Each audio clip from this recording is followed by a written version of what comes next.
किसी राज्य में संवैधानिक मशीनरी के ठप होने से क्या आशय है? अनुच्छेद 356 के तहत what do you mean the failure of constitutional machinery in a state oblique states. किसी राज्य में संवैधानिक तंत्र के विफल होने से आप क्या समझते हैं? तो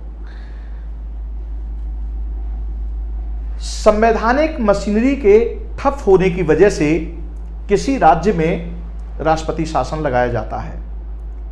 प्रश्न ये उठता है कि संवैधानिक मशीनरी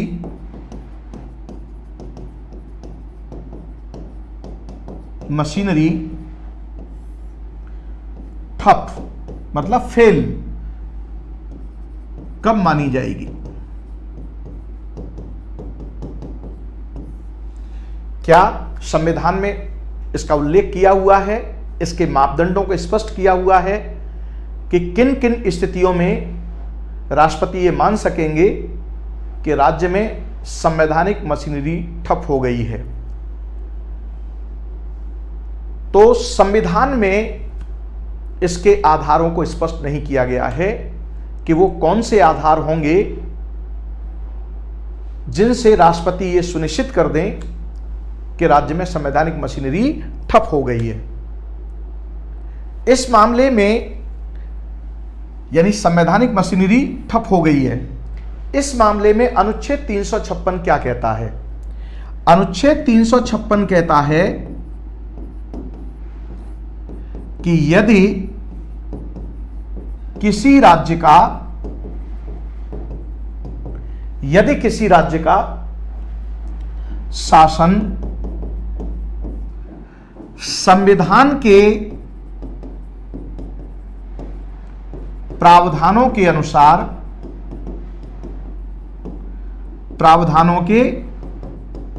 अनुसार नहीं चलाया जा सके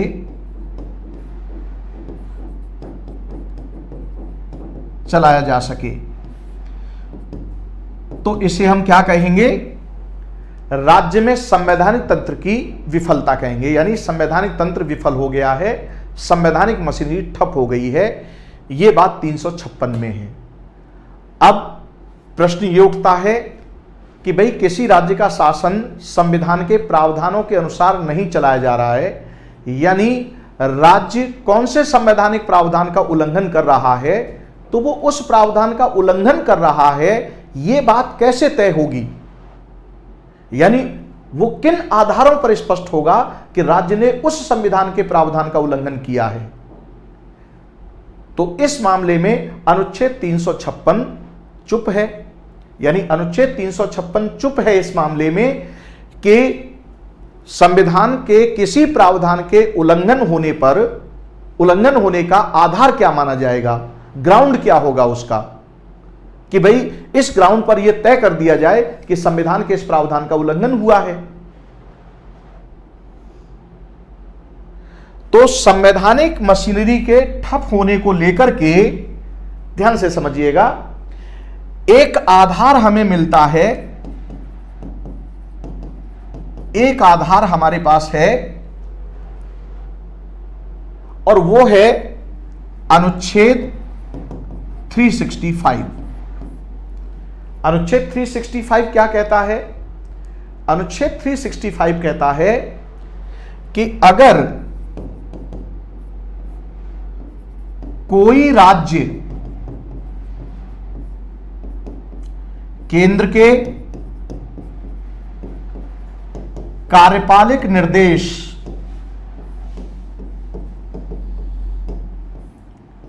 एग्जीक्यूटिव डायरेक्शन, यानी केंद्र ने राज्य को एग्जीक्यूटिव डायरेक्शन दिया है और अगर राज्य उस एग्जीक्यूटिव डायरेक्शन की अनुपालना में विफल हो जाता है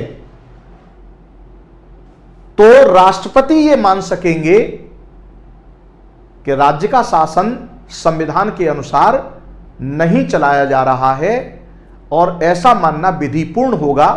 यह बात आर्टिकल 365 में लिखी हुई है। यानी संविधान में एक विवरण हमें मिलता है कि संवैधानिक मशीनरी ठप हो गई है, उसका एक ग्राउंड हमें मिलता है संविधान में अनुच्छेद 365 के तहत कि अगर केंद्र के कार्यपालिक निर्देश की अनुपालना में राज्य विफल हुआ है तो यह ग्राउंड हो गया राज्य में संवैधानिक मशीनरी के ठप होने का। तो अगर कोई राज्य केंद्र के कार्यपालिक निर्देश की अनुपालना में विफल होता है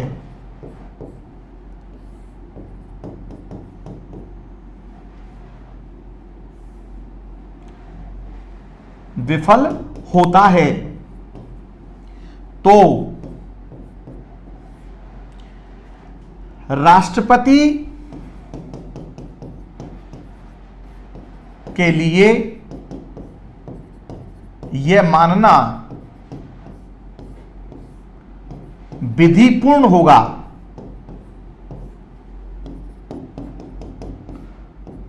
कि उस राज्य का शासन संविधान के अनुसार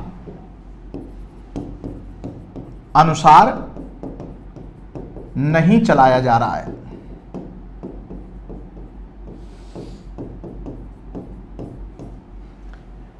एक ग्राउंड हमें यह मिलता है, ठीक, क्लियर कट, कि भाई कार्यपालिक निर्देश दिया है केंद्र सरकार ने और आप उसकी अनुपालना में विफल हो जाते हैं तो यह मान लिया जाएगा कि राज्य का शासन संविधान के अनुसार नहीं चलाया जा रहा है। एक ग्राउंड तो आपके पास है, ट्रांसपेरेंट ग्राउंड, लेकिन संवैधानिक मशीनरी का ठप होना यह क्या हो गया, एक अपारदर्शी आधार हुआ। यानी संविधान के प्रावधानों की बात की है कि संविधान के प्रावधानों के अनुसार न चलाया जाए, तो ठीक है, किस प्रावधान का उल्लंघन हुआ है और वो उल्लंघन हुआ है यह कैसे तय होगा। तो इस मामले में संविधान क्या कहता है कि भाई संविधान यानी किसी प्रावधान का राज्य ने उल्लंघन किया है, इस बात का निर्णय करने का अधिकार संविधान ने किसको दिया है, राष्ट्रपति को। यानी राष्ट्रपति डिसाइड करेंगे कि भाई राज्य का शासन संविधान के अनुसार नहीं चलाया जा रहा है, मतलब इस प्रावधान का उल्लंघन हुआ है, यह तय करेंगे। अच्छा, यह तय करेंगे तो यह किसके कहने पर, तो संविधान क्या कहता है, संविधान कहता है कि उस राज्य के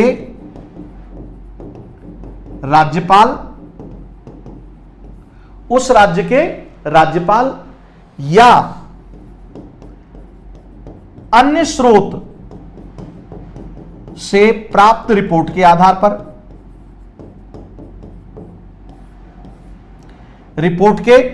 पर, राष्ट्रपति तय करेंगे। अब फिर यहां प्रश्न उठता है कि भाई उस राज्य के राज्यपाल ने जो रिपोर्ट दिया है वो रिपोर्ट किन आधारों पर दी है। यानी राज्यपाल की ये जो रिपोर्ट है, क्या राज्यपाल ने उसके लिए प्रॉपर कोई सर्वे कराया है या कोई कमीशन बिठाया था जिसके माध्यम से जांच करा करके देन फिर रिपोर्ट भेजी है। तो ऐसा संविधान में कोई उल्लेख नहीं है। संविधान यह कहता है कि भाई राज्यपाल जो रिपोर्ट भेजेगा तो यह जो रिपोर्ट है यह राज्यपाल के विवेक उन्मुख है, विवेक पर निर्भर करेगी। और ध्यान दीजिए, राष्ट्रपति के समाधान की बात की गई है तो इसमें भी उनकी व्यक्तिगत संतुष्टि। अब जरा ध्यान से समझिएगा कि राज्यपाल की नियुक्ति पदच्युति कौन कर रहे हैं, राष्ट्रपति कर रहे हैं, और राज्यपाल रिपोर्ट भेज रहे हैं कि भाई इस राज्य का शासन संविधान के अनुसार नहीं चलाया जा रहा है, और उस रिपोर्ट के आधार पर राष्ट्रपति व्यक्तिगत तौर पर संतुष्ट हो जाएं। तो संविधान केवल यही कहता है कि यह मान लिया जाएगा कि उस राज्य में संवैधानिक मशीनरी ठप हो गई है, यानी संवैधानिक तंत्र विफल हो गया है। और जब ऐसा होगा तो फिर वहां पर राष्ट्रपति शासन लगेगा, यानी राज्य सरकार को बर्खास्त कर दिया जाएगा और राज्य विधानसभा का विघटन कर दिया जाएगा और ये राज्य की ये शक्तियां खिंच करके किसके हाथ में आ जाएंगी? केंद्र के हाथ में आ जाएंगी। अब जरा इसमें एक और पेज समझिए कि ये जो राष्ट्रपति हैं ये आर्टिकल 74 की धारा 1 के अनुसार केंद्र की मंत्रिपरिषद के परामर्श के अनुसार कार्य करने के लिए बाध्य हैं। तो इसका मतलब क्या हुआ? इसका मतलब यह हुआ कि अगर केंद्र की मंत्रिपरिषद का यानी मंत्रिमंडल का इशारा होगा, राइट, तो राज्यपाल रिपोर्ट बना करके दे देगा और उस रिपोर्ट के आधार पर अब राष्ट्रपति की संतुष्टि का मतलब हुआ कि यहां मंत्रिमंडल की संतुष्टि, केंद्र के मंत्रिमंडल ने राष्ट्रपति से बोल दिया कि भाई आप राष्ट्रपति शासन यानी आप घोषणा कर दीजिए कि इस राज्य का शासन संविधान के अनुसार नहीं चलाया जा रहा है। तो जैसे ही तो यह घोषणा की जा सकती है। तो अगर माइन्यूटली अगर आप इसको ऑब्जर्व करें तो संवैधानिक तंत्र की विफलता राज्य में हुई है, यानी राज्य का शासन संविधान के प्रावधानों के अनुसार नहीं चलाया जा रहा है। इसको पारदर्शी आधार पर स्पष्ट करने के आधार उपलब्ध नहीं है। यह किस पर छोड़ दिया गया है? संविधान द्वारा राज्यपाल के विवेक पर छोड़ दिया गया है और राष्ट्रपति के विवेक पर छोड़ दिया गया है कि भाई आप दोनों तय कीजिए कि संवैधानिक मशीनरी ठप हुई है या नहीं हुई है।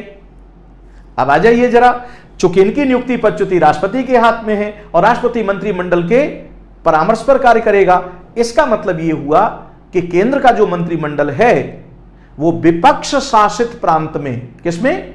विपक्ष शासित प्रांत में अपने राजनीतिक हितों की पूर्ति के लिए राज्यपाल से रिपोर्ट मंगवा सकता है और राष्ट्रपति से यह संतुष्टि दिलवा सकता है कि उस राज्य का शासन संविधान के अनुसार नहीं चलाया जा रहा है। और ऐसा बहुत बार हुआ है, यानी मनमाने तरीके से यह व्याख्या की गई कि राज्य का शासन संविधान के अनुसार नहीं चलाया जा रहा है। बहुत बार ऐसा हुआ है। राजनीतिक उद्देश्यों से प्रेरित होकर के आपने यह बोल दिया कि राज्य का शासन संविधान के अनुसार नहीं चलाया जा रहा है, तो यानी केंद्र के मंत्रिमंडल के इशारे पर, यानी केंद्र का मंत्रिमंडल तय करेगा कि भाई राज्य का शासन संविधान के अनुसार चलाया जा रहा है या नहीं चलाया जा रहा है। तो यहां पर राजनीति हो सकती है, मनमानापन हो सकता है और ऐसा हुआ भी है।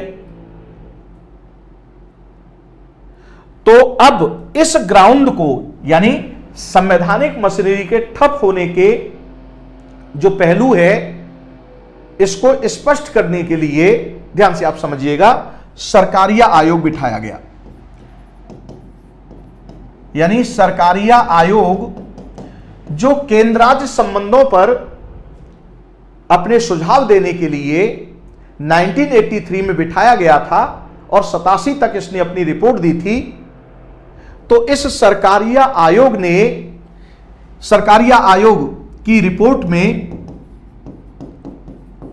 में संवैधानिक तंत्र की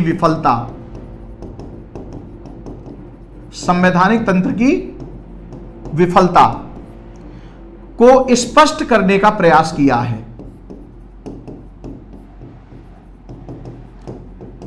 क्या प्रयास किया है? कि संवैधानिक यानी किसी राज्य में संवैधानिक मशीनरी को ठप माना जाएगा तो उसके क्या आधार हो सकते हैं। तो सरकारी आयोग का कहना है कि यदि उस राज्य में राजनीतिक अस्थिरता पैदा हो गई है,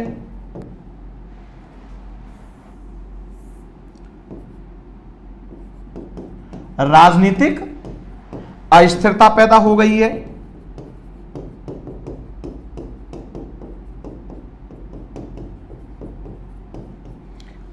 है, पॉलिटिकल जो है वो स्टेबिलिटी नहीं है, राइट नाउ इनस्टेबिलिटी हो गई है।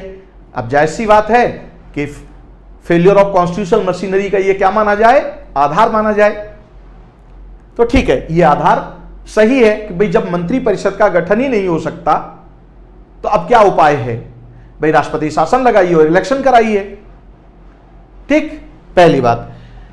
यदि राज्य सरकार पर राष्ट्र विरोधी गतिविधियों का आरोप है,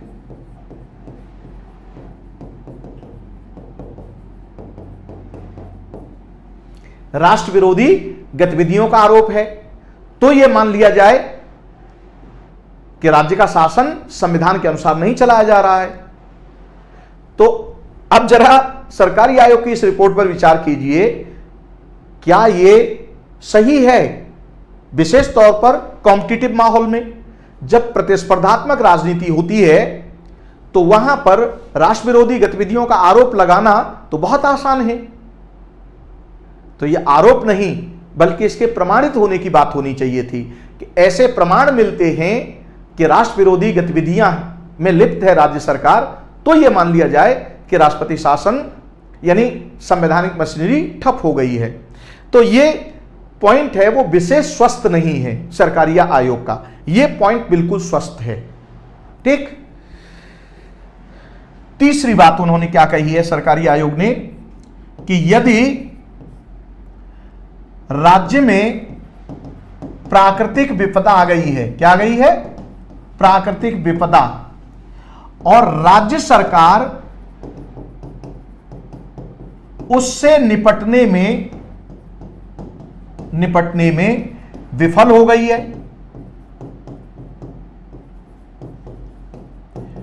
तो यह मान लिया जाए कि राज्य में संवैधानिक तंत्र विफल हो गया है। तो यह पैरामीटर बिल्कुल सही है, राइट।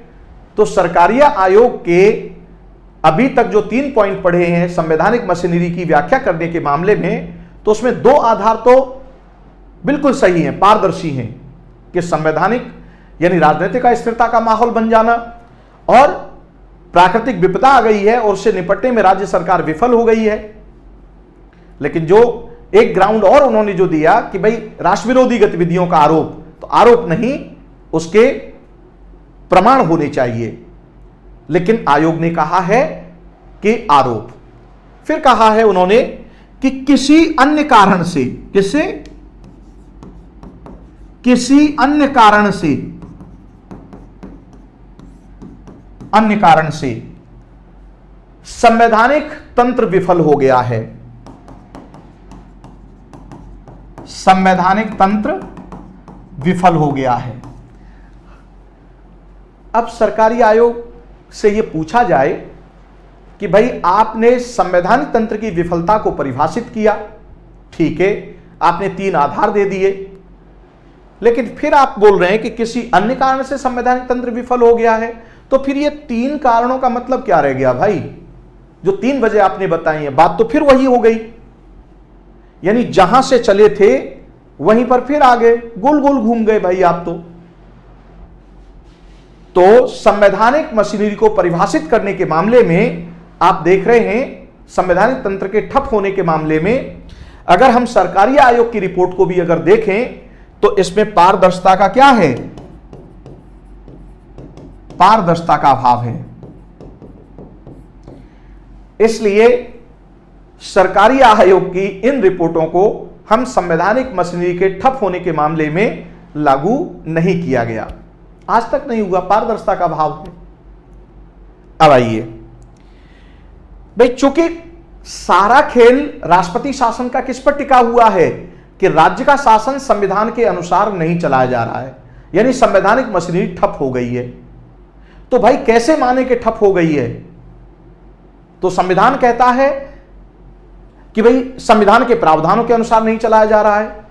तो यह कैसे माना जाए कि संविधान के अनुसार नहीं चलाया जा रहा है? कि भाई राज्यपाल की रिपोर्ट से मानिए। कौन मानेगा? राष्ट्रपति मानेगा। तो यह तो इनकी व्यक्तिगत संतुष्टि की बात कर दी। और भाई ये दोनों किसकी मुट्ठी में है? केंद्र के मंत्रिमंडल की। तो केंद्र का मंत्रिमंडल अपने मनमाने तरीके से संवैधानिक तंत्र की विफलता को परिभाषित करवा सकता है, इनसे संतुष्ट हो सकता है, संतुष्टि सुनिश्चित करवा सकता है। और इस आधार पर दुरुपयोग भी हुए हैं इसके, और भारी दुरुपयोग हुए हैं। सरकारें संविधान सम्मत कार्य कर रही थी, निर्वाचित सरकारें थी। 9 सरकारें बर्खास्त की गई, 1977 में बर्खास्त की गई 9 सरकारें। फिर 80 में श्रीमती इंदिरा गांधी जब सत्ता में आई तो उन्होंने 9 सरकारों को बर्खास्त कर दिया। मनमाने तरीके से आपने किया है। तो सबसे जरूरी बात यह है कि भाई संवैधानिक तंत्र की जो विफलता है उसको स्पष्ट किया जाए। इसलिए सरकारिया कमीशन ने भी इस पर फोकस किया, लेकिन सरकारिया कमीशन की रिपोर्ट में पारदर्शिता का अभाव है। अब इसमें एक बहुत बड़ा स्टेप आया और वो स्टेप है अप्रैल 94 का सर्वोच्च न्यायालय का निर्णय। अप्रैल 94 का सर्वोच्च न्यायालय का निर्णय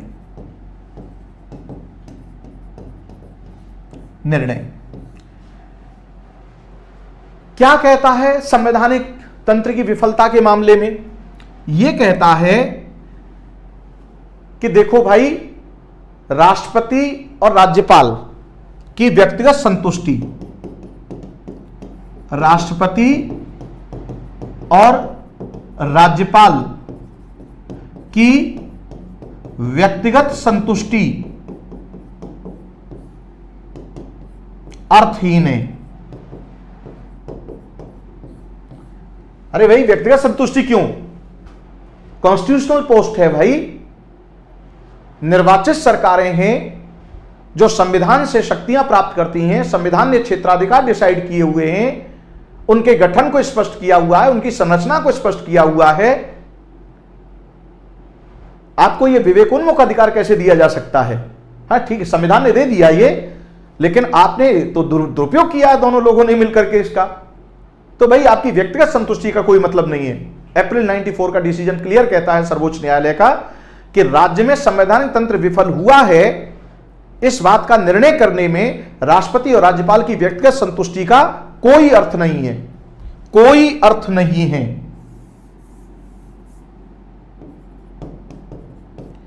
कोई अर्थ नहीं है।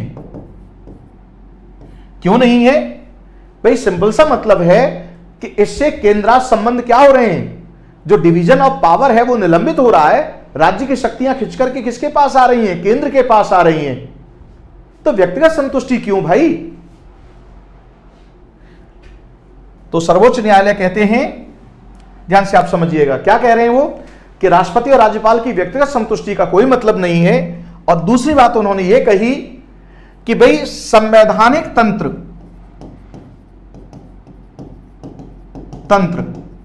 के विफल होने के मामले में आधार जो है वो प्रासंगिक होना चाहिए। क्या होना चाहिए? रेलेवेंट, प्रासंगिक तथ्य होना चाहिए, रेलेवेंट फैक्ट होना चाहिए, रेलेवेंट मटेरियल होना चाहिए। यानी रेलेवेंट मटेरियल से ही यह तय होगा कि संवैधानिक तंत्र विफल हुआ है या नहीं हुआ है। यानी संविधान, यानी राज्य का शासन संविधान के प्रावधानों के अनुसार नहीं चलाया जा रहा है, यह सुनिश्चित करने के लिए रेलेवेंट मटेरियल होना चाहिए। हम इस बात पर विचार नहीं करेंगे कि मैटर एडिक्वेट है या राइट है। यानी हम कंपेटेंसी पर बात नहीं करेंगे, यानी सही होने पर बात नहीं करेंगे, उपयुक्त होने पर बात नहीं करेंगे, हम केवल रेलेवेंसी पर बात करेंगे। यानी संवैधानिक तंत्र की विफलता का आधार प्रासंगिक तथ्य पर आधारित होना चाहिए, प्रासंगिक विषय वस्तु पर आधारित होना चाहिए, रेलेवेंसी पर। अब जरा समझिए कोर्ट ने यह क्यों मना किया है कि हम सही या उपयुक्त आधार की बात नहीं करेंगे, सिर्फ प्रासंगिक होना चाहिए। तो जरा इसको समझिए। जैसे अभी मान लीजिए आप आईएएस की तैयारी कर रहे हैं और एक स्टूडेंट मेंस लिखने जा रहा है और अभी इस जुलाई के महीने में उसको फाउंडेशन की क्लास में बिठा दीजिए। तो ध्यान से आप समझिएगा कि आईएएस की जो फाउंडेशन की क्लास है वो क्लास उपयुक्त भी है, उपयुक्त है या नहीं? क्लास उपयुक्त भी है और सही भी है, लेकिन उस स्टूडेंट के लिए रेलेवेंट नहीं है। क्यों रेलेवेंट नहीं है? अरे भाई उसे अब जुलाई के महीने में फाउंडेशन वाली क्लास में एडमिशन लेना है। अभी उसकी जरूरत किसकी है? आंसर राइटिंग की, आंसर के एनहांसमेंट की, कहीं कोई दिक्कत आ रही है तो उसको सॉल्व करने की, इस तरह की उसको कक्षा होनी चाहिए, यानी मेंस ओरिएंटेड और उसी वर्ष के लिए। तो प्रासंगिकता का मतलब समझ में आ गया। ठीक इसी प्रकार से अगर मान लीजिए अप्रैल का महीना है और मई में प्रीलिम्स होने जा रहा है और अप्रैल के महीने में आप मेंस की क्लास दे रहे हैं, मेंस ओरिएंटेड, तो मेंस ओरिएंटेड क्लास उपयुक्त भी है और सही भी है, लेकिन वो किस समय दी जा रही है? अप्रैल के महीने में। किन स्टूडेंट के लिए दी जा रही है? जिन्हें उसी वर्ष प्रीलिम्स देना है, तो उनके लिए प्रासंगिकता नहीं है उसकी। हां, अप्रैल के महीने में आप ये क्लास चला रहे हैं, इसकी प्रासंगिकता उसके लिए है जो अगले वर्ष एग्जाम देगा। Are you getting the point? तो यहां पर क्या कहा जा रहा है कि संवैधानिक तंत्र विफल हो गया है। हो सकता है आधार सही हो सकता है आधार उपयुक्त हो, लेकिन वो प्रासंगिक ना हो, तो बात तो प्रासंगिकता की जाएगी ना, क्योंकि संवैधानिक मशीनरी ठप हुई है। यह निर्णय है किसका? सर्वोच्च न्यायालय का। और फिर सर्वोच्च न्यायालय क्या कहते हैं? सर्वोच्च न्यायालय कहते हैं कि संवैधानिक तंत्र विफल हुआ है, इसे, यानी संवैधानिक तंत्र विफल हुआ है, इसे न्यायालय में सिद्ध करना केंद्र सरकार की जिम्मेदारी है। किसकी? केंद्र सरकार की जिम्मेदारी है। यानी किसी राज्य में संवैधानिक मशीनरी ठप हो गई, ये आपने घोषणा करके राष्ट्रपति शासन लगा दिया और वो राज्य सरकार कोर्ट में पहुंच गई कि साहब इन्होंने गलत तरीके से हमारे यहां पर राष्ट्रपति शासन लगा दिया है, हम तो राज्य के संवैधानिक प्रावधानों के अनुसार शासन का संचालन कर रहे हैं, लेकिन फिर भी इन्होंने ऐसा किया है, तो बस उसको केवल केस फाइल करना है। अब ये राज्य सरकार की जिम्मेदारी नहीं है कि वो ये सिद्ध करे कि भाई इसने प्रासंगिक तथ्य के आधार पर नहीं है। प्रासंगिक तथ्य के आधार पर आपने राष्ट्रपति शासन लगाया है उस राज्य में, यह सिद्ध करना केंद्र सरकार की जिम्मेदारी है। और फिर क्या कहा, ध्यान से आप समझिए कि अगर आप यह सिद्ध नहीं कर पाए कोर्ट में, तो राज्य सरकार को पुनः बहाल किया जा सकता है और राज्य विधानमंडल को पुनः बहाल किया जा सकता है। यह है अप्रैल 94 का निर्णय संवैधानिक तंत्र की विफलता के मामले में। और इस प्रकार सर्वोच्च न्यायालय के इस निर्णय की वजह से अब केंद्र सरकार संवैधानिक तंत्र की विफलता को लेकर के मनमानी व्याख्या पर अंकुश लग गया है। राजनीतिक उद्देश्यों की पूर्ति के लिए इसकी व्याख्या करने पर या संतुष्ट होने के लिए उस पर अंकुश लग गया है। यह बहुत बड़ा लैंडमार्क है और इसके बाद इसके दुरुपयोग पर गंभीर अंकुश लगा है। जब आधार को ही लेकर के, जब आधार के मामले में ही रोक लग गई, तो आगे स्टेप तो और इस सर्वोच्च न्यायालय के इस निर्णय में अन्य पहलू भी हैं, लेकिन हमने विषय वस्तु क्या है यहां पर, यहां तक की विषय वस्तु में क्या है कि संवैधानिक मशीनरी का ठप होना। अब उसको अभी आगे डिस्कस करने जा रहे हैं हम, राइट, कि भाई और इस यानी सर्वोच्च न्यायालय के इस निर्णय ने इसके दुरुपयोग पर अंकुश लगाने के लिए और क्या क्या प्रावधान जोड़े हैं उसमें अपने निर्णय में। लेकिन संवैधानिक मशीनरी के ठप होने का क्या आशय है, अगर इस तरह से आपसे प्रश्न बनता है तो उसको यहां तक आप राइट अप करेंगे कि भाई संवैधानिक आधार उसका एक उपलब्ध है हमारे पास और वो है 365 में हमें देखने के लिए मिलता है। लेकिन वो तो एक ग्राउंड हुआ, लेकिन ग्राउंड तो और भी हो सकते हैं। तो उस मामले में संतुष्टि का आधार किसको है, यानी तय करने का अधिकार राज्यपाल और राष्ट्रपति को दे दिया, और वो भी विवेकोन्मुख संतुष्टि है। सरकारी आयोग ने फिर क्या किया उस पर हमने बात कर दी आपको, और सर्वोच्च न्यायालय का निर्णय। इतनी बातें आपको इस टॉपिक के अंतर्गत डिस्कस करनी है।